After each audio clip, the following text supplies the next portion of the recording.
I am Daniel Lucas, and welcome to Book 101 Review. Book 101 is all about the books that I read for the last 40 years, and today I have no special guest. She is specializing in metaphysical world and spirituality, no other than Miss Sunita. Hello there. Hello there, Welcome to Book 101, Miss Sunita, and can you please introduce more about yourself? I sure can. So my name is Anita. I am a medium and mindset coach. My background is corporate background. So I'm an ex uh, auditor, quality assurance risk, and I came upon this path and this journey by tragedy. My sister was killed in a car accident, and that opened up a whole heap of doors for me, and questioning where is she gone? What happens when you die? What are these images and sensations that I'm getting? And then rewind backwards, go right the way back into my childhood. I'd had experiences with spirit as a child, and so when I after her passing, when I came back home, a colleague gave me a card and said, "This lady might be able to help you." And I went to see a medium. So I didn't even know what a medium was at that point. So when I saw this person just confirmed all of the private thoughts and moments that felt I'd sensed my sister, but kind of double take. Was that, what was that? I felt her, but I can't see her. So it opened up this whole world of where do they go? What happens when people pass over? And she told me I'm a medium. So I started my journey then, and trained with her, and we call it development. And, you know, now 20 years later, with my mediumship developed, and it's always developing, psychic work, psychic abilities, intuition, soul work, working with healing, numerology. I love numerology and the tarot. So just different modalities that opened up, but also my own teaching faculty opened up. So I teach in the area as well. So that's my introduction, Daniel. Well, Miss Sunita, thank you so much for sharing your knowledge to the world. I hope people listening right now or watching us will be empowered. So, what is a metaphysical world and how does it differ from physical world? Well, I'm going to share with you from my understanding, my learnings, not from any books and anything else. So obviously, as a medium, we build a relationship with the spirit world, but also understanding vibration and energy, knowing that beyond the physical, beyond what we see, beyond what we hear, there are other more metaphysical planes. There are things that cannot be explained through the mind. And it's a world of sensing, it's a world of knowing, but I can't see, a world of trusting, but what can I trust? So it really throws the human brain out, because our brain is used to, the senses of touching and seeing and physically hearing. And then the metaphysical world is pure energy, pure vibration. So, how do metaphysical beliefs shape our understanding of reality?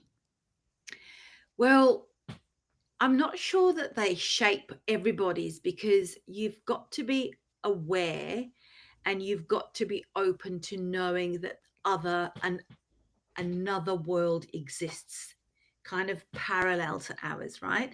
Our physical world, things that we can touch and they're tangible. So first of all, the awareness has to happen around, um, there's the tangible and then there's the intangible. So without that awareness and openness to the existence of something else, people will just shut down and just block the metaphysical world, right? And there's so many people that say, I don't believe in astrology, I don't believe in energy. you know, that's all a load of rubbish, right? So our understanding, we have to be open first.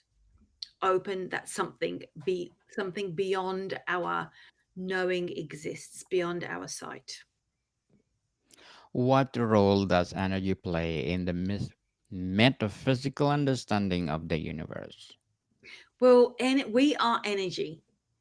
Um, we ourselves are metaphysical. We have the gift of intuition, and we have energy. We are built with energy. Our cells are made up of energy. And so once you learn more and more about the self, even like as a yoga teacher, as well as the yogis, the understanding core principles are: know thyself. Who am I? And knowing that beyond the mental, beyond the physical, our flesh, our bones, beyond our thoughts, is pure energy. Our cells are shaped with energy, right? They move with that flow of energy. And so when we are open to that concept and understand our own vibration, we then are open like an antenna to the universe, right, to the cosmos, and to the metaphysical world, because we start to become like a beacon. And I think that's the best analogy I can give, because once we start to understand our own energy and our metaphysical sense, our being, we start to get an awakening, right? We start to get an awakening. We start to sense and tune in, whether it's to not even just spirit world, right? It's to ourselves, but also to nature. And even nature, the energy of nature and the vibration of nature is very different to that of the energy and vibration of spirit world and animals. So, Miss Anita, can you expound more how you define vibration? So I would say that vibration is, it's almost like a combination of senses: the sense of knowing, clair knowing, the clairsentience, and you are sensing and feeling without knowing what you're feeling, or knowing that there's something that exists there. That when you start expanding your own energy and sensing your own vibration, you find that you can connect with those things around you and know that where I begin and where I end, to where the other person or the other being, as in spirit world or an animal. And it's a sense and a knowing. So for me, and I can only speak for myself, because vibration, even sound, like we talk about sound healing and the vibration of sound. It's a the word escapes me, but for example, I know that as a medium, your vibration is a higher vibration than somebody who isn't a medium. And so our energy moves faster out. The more developed you are, the more you can expand your vibration and push it outwards to connect to others. And yeah, vibration, I don't have the technical terminology for it, with the megahertz and the whole thing. I know that there's scientific studies that have been done around testing mediumship and healers as well, and just looking at the rate that those people's, their vibration is very different, and you can feel it. How does it feel, Miss Sanita, the Well, vibration? again, I can only talk about myself, because I don't know what it's not like to be not a medium, So for me, my senses are very alert. They're very tuned in to the environment around me. So Ca- I, for example, I can sense the elements really powerfully. Without stepping outside, I will know if there's rain coming without stepping outside. I will know, um, yeah, tuning into people arriving or a phone call happening, sensing spirit when I'm working, or, in a non mediumship way, but knowing that spirit are around in a different supportive way. And intuition, tuning into myself, knowing what my body requires, what my emotional state is, what my physical state is, tuning inwards, knowing whether there's something out of balance within me. Before sickness, for example, people get a cold when their nose is streaming and their throat is sore. The sickness is coming out of the body, but the sickness has actually started weeks before, when there's an imbalance happened within the individual, right? That's how Yeah. sickness and disease starts within the physical body. So my own sensing is around, I know when there's an imbalance happening. So I don't want to say I very rarely get sick, but so I know how to keep my system in balance. And with my own fine tuning of myself, I can then tune almost that my antenna and beacon is louder and more refined to be able to tune into the subtle shift in the energies as well around me. How do you define spirituality and what does it mean to you? So, spirituality for me is a sense of oneness with all that is. Okay, so how can exploring metaphysical concept help with the personal growth and self-awareness? So, when you are, there comes a, nobody wakes up in the morning and says, I'm going to develop my spiritual path. Most of the time, something's happened in that person's life, like it did with me. Something has happened for you to then question existence. Something has happened. And so when you start looking for more, a part of you opens up where you start looking for deeper meaning in life, right? You start to look for, there's got to be more than this. We can't all be eating, sleeping, going to work, and then we die. We want to have deeper meanings in life. We want to have deeper connection. We want to have deeper conversations with people. We want to leave the people that we are with and then find new people that we start to relate better to. And part of the spiritual journey is that we start to ask those big questions, and then in our sense of wanting more, we start to become almost like seekers, don't we? We start to seek, and we're seeking. So those antennas are already seeking and looking for more and more and more. And part of that journey, because you're sensing and wanting more and knowing, you find, I often hear people say, and then I just knew I had to go and see this person, or I had to read this book, and then it opened my mind. So it's an opening. And with that opening, remember I said at the beginning that we have to be open. So it's almost like the opening starts to happen through the questioning and the seeking, for us to then step into the more metaphysical questions and start to talk about vibration and energy, and life and the existence and the cosmos and the universe and what's out there. What practices such as meditation or mindfulness connect us to metaphysical real? I feel that meditation is a means to connecting you deeply within yourself. And that's the purpose of it, right? To be able to shift from the mind, from the thoughts that are going in and out of your mind, to be tuning into the self.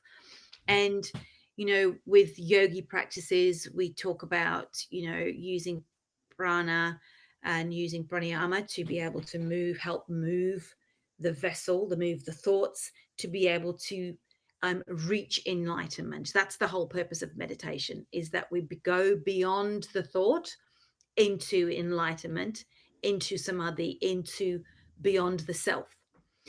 But that is just enlightenment of the self, and connecting to, wholeness and consciousness through that process is it's difficult. It's very rare, because we're humans. We're in this body that's full of thought and emotion and pain and challenges and suffering. And so I feel like meditation is that route to help you to focus, because without focus and discipline, that nothing will happen. You have to be able to use the mind in a way to navigate through yourself to reach a point. And that point is again different, like with Kundalini practices, working with tantric methods and manipulating energy, manipulating that within you to be able to move up into that enlightenment and having that consciousness, that experience. There's so that we have so much potential. We have so much potential. Yet we sit and limit ourselves, don't we? So, how do metaphysical teaching explain our connection to the universe? It depends where you look, right? Again, speaking as a yogini and looking at how they kind of took consciousness and converted it into a language that's translatable by us humans to understand this vast consciousness that is so vast for our brains to even comprehend. And I feel like even the yogic tools with moving through asanas and pranayama and the teachings and exploring metaphysics and exploring energy within us first, exploring our own consciousness before we can even begin to think about connecting to consciousness. I feel like the biggest message to put out there is that self-mastery is the key to understanding yourself as a metaphysical being and how you respond and are an echo of consciousness. What is the significance of the idea that everything is interconnected? Hugely. It's hugely significant because we are connected. We are made up of energy and vibration. Every cell within us is made up of energy, and that energy, we are just a microcosm of the macro. You know, we are deeply connected, which is why, for example, through practices like Kundalini practices, where you're moving into that consciousness and the oneness, that oneness state is about understanding that everything is connected and you are a part of consciousness. So all of the lack that you are experiencing and believing isn't lack, it's your own limitations and potentials that haven't been explored. And that is not the whole of you, that is just a part of you. Yes, for sure. So, what is the significance of the idea that people around us have this own spiritual, or let's say, angel Mhm. among us? So, is that a reality or just only a hearsay? Well, I stay away from the word angel because it is does have a religious connotation. I Okay. work with, I tend to use. So you were talking about guides, right? Yes, Yeah. guidance. So yes, totally, totally with guides. I mean, if we think about in life, we have guides around us. We have in physical form, right? And it might be your family, it might be your friends, it might be mentors, it might, So who are we to think that when in our spiritual journey and in life that we don't have other guides who could be also people that have passed over in our family line have invested or have a vested interest in your growth. Love never dies. Love never dies.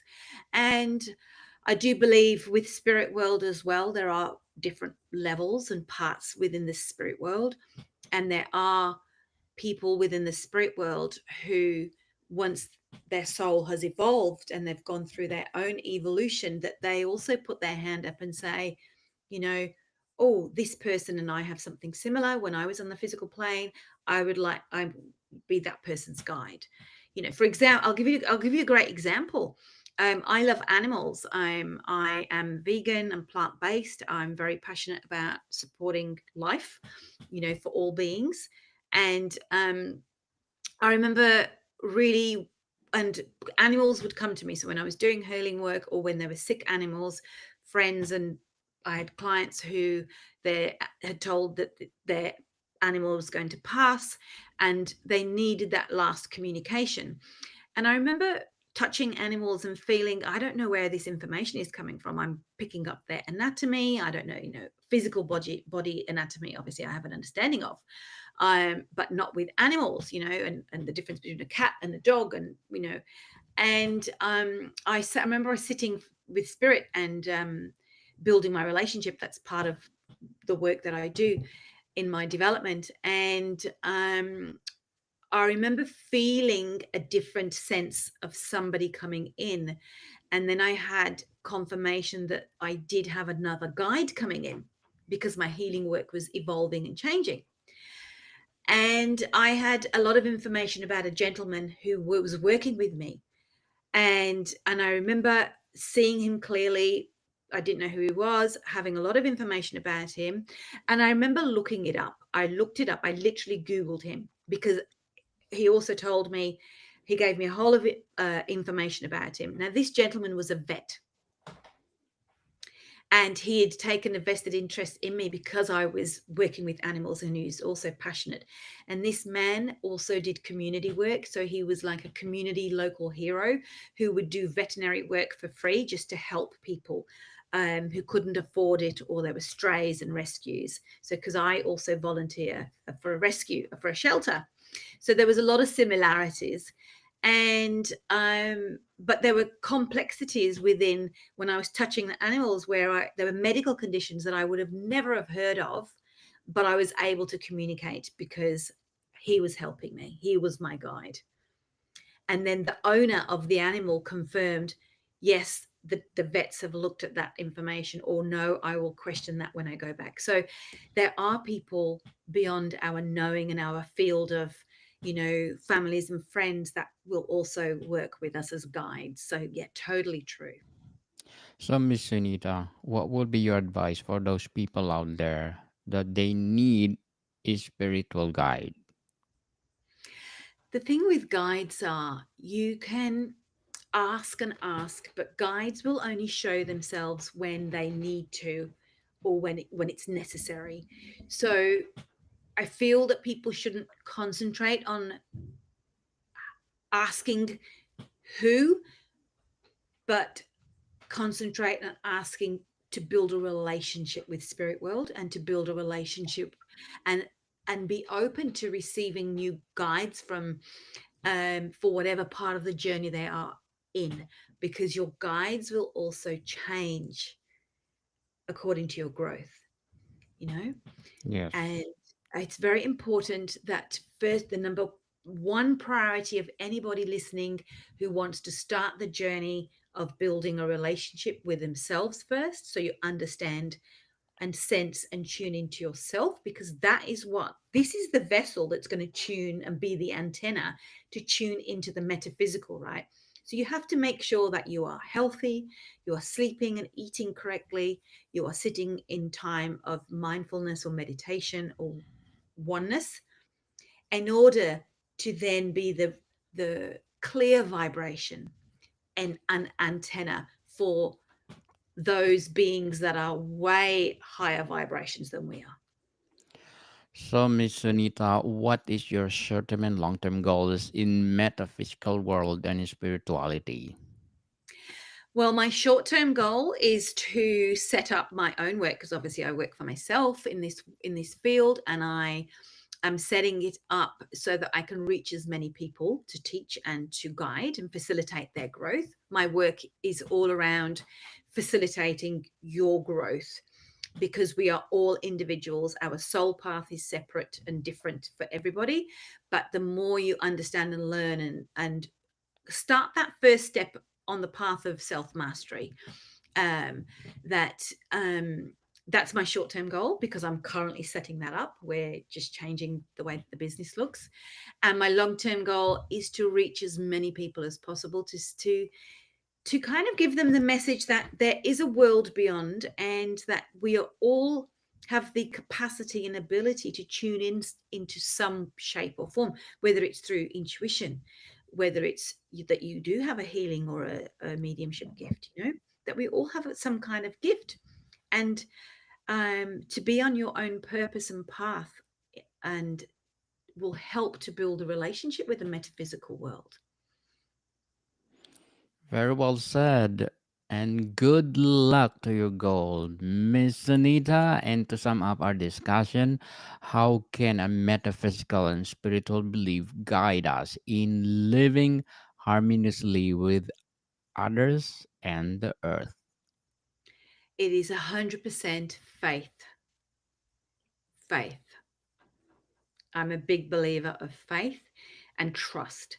If you cannot have, you, it's really hard to have faith in people when they've let you down. And there's one thing I say is that people can let you down, but the spirit world and metaphysical world will not let you down. They are supporters. They are your cheerleaders in life. They want you to excel. They want you to be fulfilled. They want you to live on purpose. They want you to shine, right? And so it's our duty, I feel, to trust in the unseen and to believe and have faith and surrender. Because when you have faith and then when you start to trust, you start to surrender into the bigger picture, into the bigger knowing, into consciousness, and believe that, yeah, I'm going to be guided, I'm going to be helped, I can trust my intuition, I can trust myself, I will follow the signs. And that is a great starting point for anyone, but it's the foundation and the core of any belief, right? That you have faith. Yes. So, Miss Anita, thank you so much for sharing your knowledge to the world. And I hope we are looking forward for more spiritually facts guided. So, Miss Sunita, can you please invite our listeners to support your projects, your anything that you want to promote? That's lovely. Thank you so much. I hope that whoever's listened to this, that it reaches the right person and that it helps you to expand your mind. You can reach me on Instagram at the corporate medium or www.canva.com.au. I'd love to hear your experience and thoughts on this episode. And if you have any questions, I am open to connecting. Yes, people support Miss Sunita because if you support her, more guidance to come. So, Miss Sunita, thank you for your time. Thank you so much, Daniel. More to come, people. See you soon.